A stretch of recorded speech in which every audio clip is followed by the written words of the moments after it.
हर प्रकार से उत्तम है, क्योंकि गृहस्थ आश्रम में ही ब्रह्मचारी पैदा होते हैं।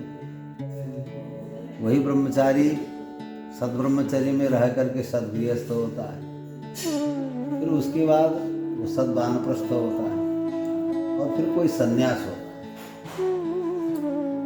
बस ये है कि हमारा संस्कार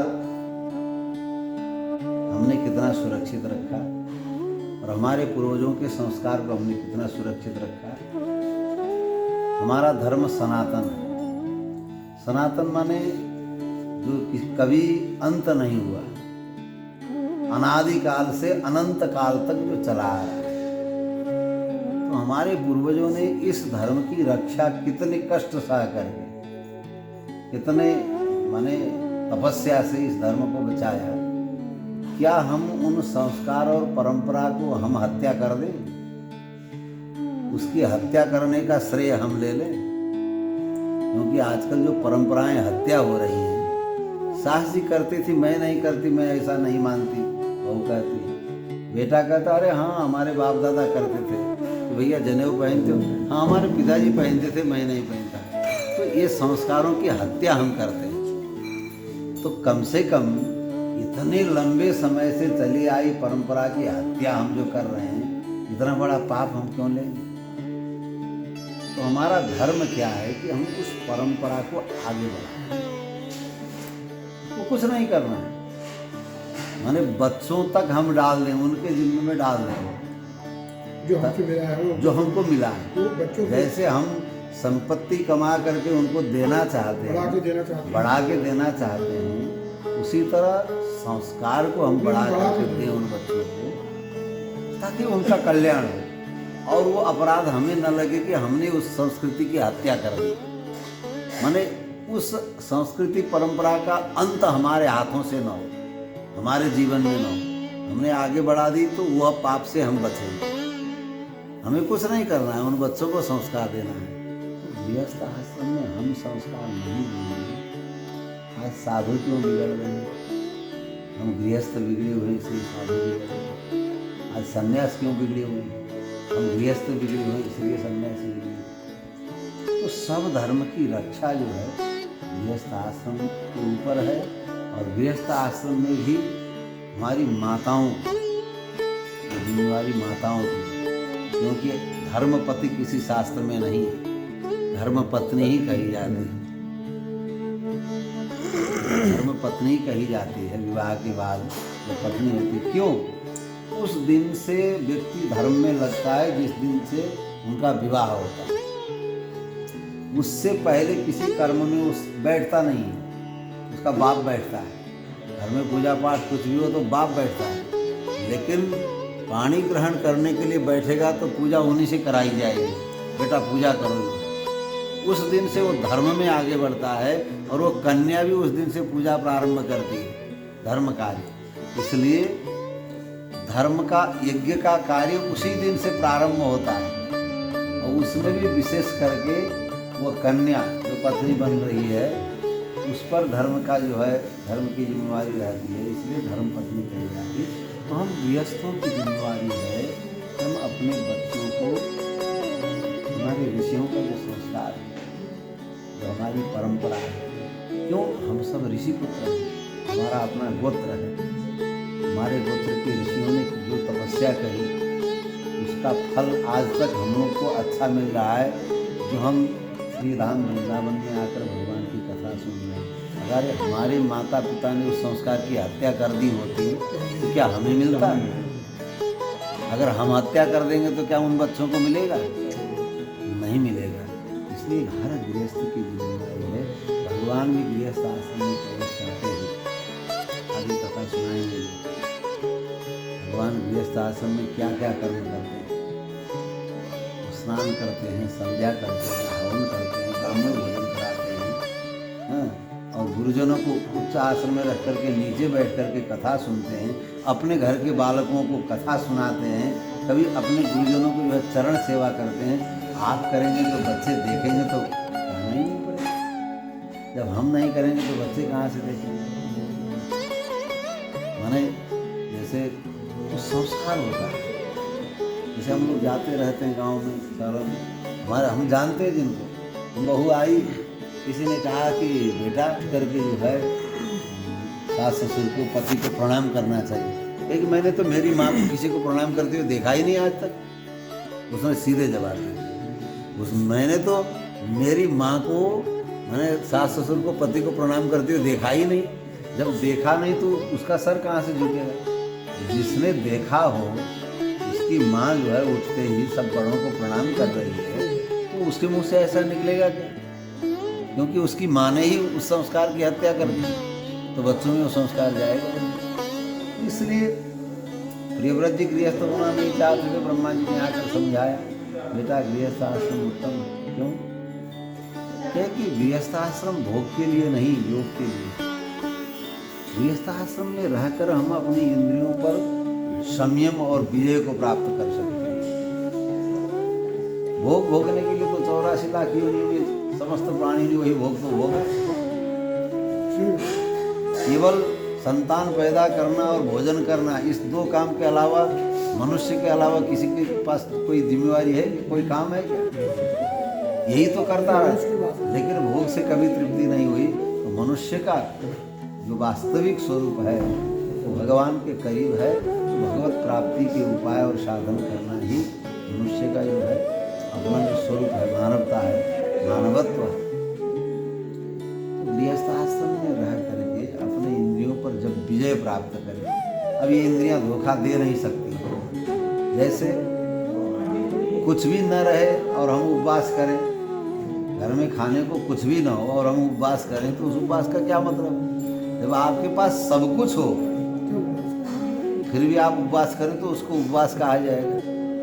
56 प्रकार के भोग हों, अनेक प्रकार की वस्तु हों और फिर भी आप उपवास कर रहे हो, तब तो उपवास है। घर में बनाने का कुछ भी नहीं है तो चलो आज उपवास ही कर लेते हैं, तो उपवास का कोई मतलब नहीं। सुदामा जी को है ना?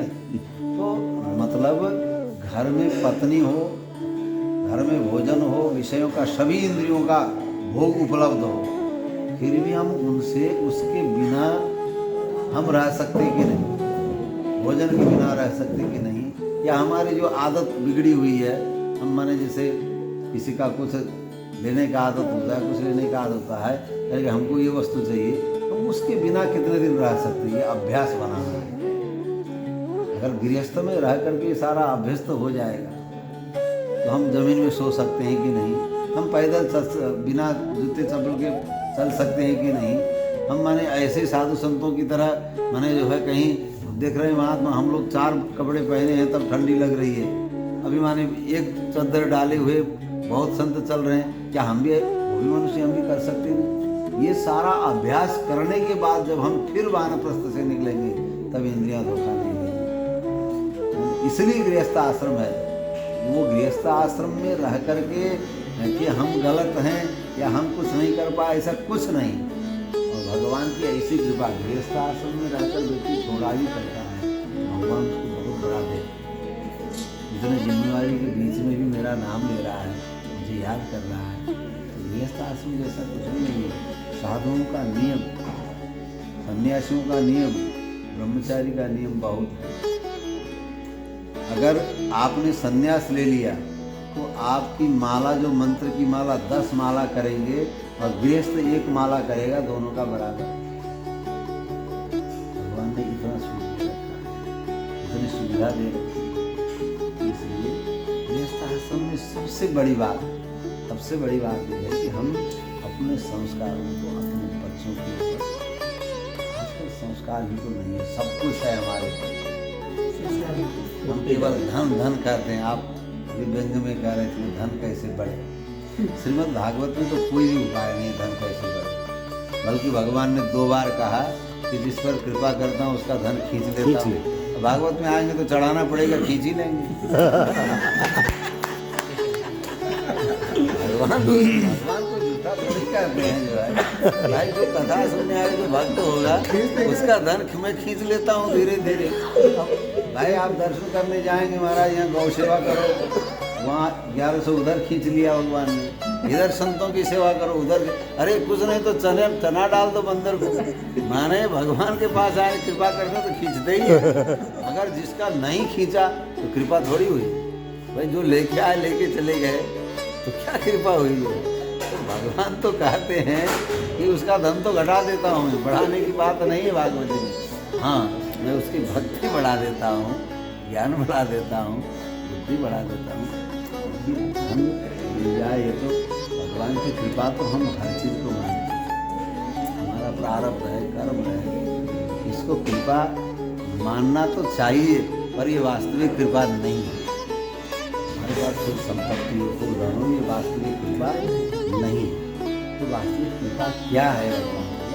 वास्तविक कृपा ये है कि धन है तो धन होने का अभिमान न हो, यह कृपा है।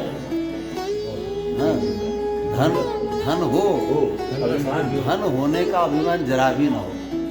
आपका व्यवहार धन होने के बाद भी एक साधारण व्यक्ति जैसा हो। और दूसरी बात, भगवान की कृपा है कि धन होने के बाद भी हमारी बुद्धि अगर ठीक है, बुद्धि में विकृति नहीं है, तो कृपा है। भगवान इसलिए कहते हैं ददामि बुद्धि योगम तम ये न माम उपयान्ति, मैं उसको बुद्धि योग प्रदान करता हूँ।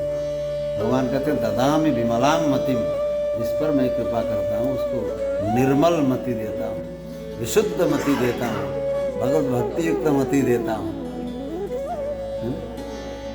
जनक सुता जग जननी जानकी, अतिशय प्रिय करुणा निधान की, ताके युग पद कमल मनाऊं, जासु कृपा निर्मल मति पाऊं, जासु कृपा रुपया धन पाऊं। ऐसा तो नहीं है ना, जासु कृपा निर्मल मति पाऊं। माने हम भगवान से मांगे तो भी निर्मल मति मांगे, और भगवान कृपा करके देते हैं निर्मल मति देते हैं। अच्छा, बुद्धि होगी तो इसकी कमी थोड़ी रहेगी। अगर बुद्धि सद्बुद्धि रहेगी, सही भगवान की कृपा हुई है तब यहाँ आए हैं। और महाराज जी बढ़िया सुना रहे हैं, एकदम रस में डुबो के जो है। मालपुआ तो छनी, लेकिन जो है उसको एक मालपुआ पहले से चीनी पड़ी होती है, वो चीनी वाली नहीं, इधर चाशनी वाली। महाराज जी हमारे चाशनी वाली जो है, हमारे बड़े प्यारे हैं, प्रिय हैं। तो चाशनी वाली मालपुआ मैंने निकाल के उसमें रस में डुबो के तब परोसते हैं, फिर उसका रस लीजिए, आनंद लीजिए, यही हमारा सौभाग्य है। और आप लोग गृहस्थ न होते तो हम लोग महात्मा लोग कहाँ से रोटी खाते जो है। ये गृहस्थों का ही जो है उपकार है कि आश्रम जो है बड़े चकाचक बन रहे हैं। नहीं तो यहाँ ये वृंदावन के चकाचौंध इन्हीं गृहस्थों की कृपा से ही है। जो है भगवान की कृपा तो है ही है, लेकिन जो है गृहस्थ आश्रम से ही सब कुछ चलते हैं, इसलिए गृहस्थ आश्रम उत्तम है। बस ये है कि आज के समय में अपने बच्चों को अच्छी शिक्षा दीजिए। अच्छी शिक्षा क्या, तो बस गलत लोगों का संग मत करना, गलत भोजन मत करना। ये दो बात अपने बच्चों को बिल्कुल उनको सशक्त रखिए, उनको खूब दीजिए, लेकिन गलत लोगों का संग मत करना, गलत भोजन मत करना। दो हमने समझाया तो हमारे बच्चे फिर अच्छे हैं। बोले से वृंदावन बिहारी लाल की।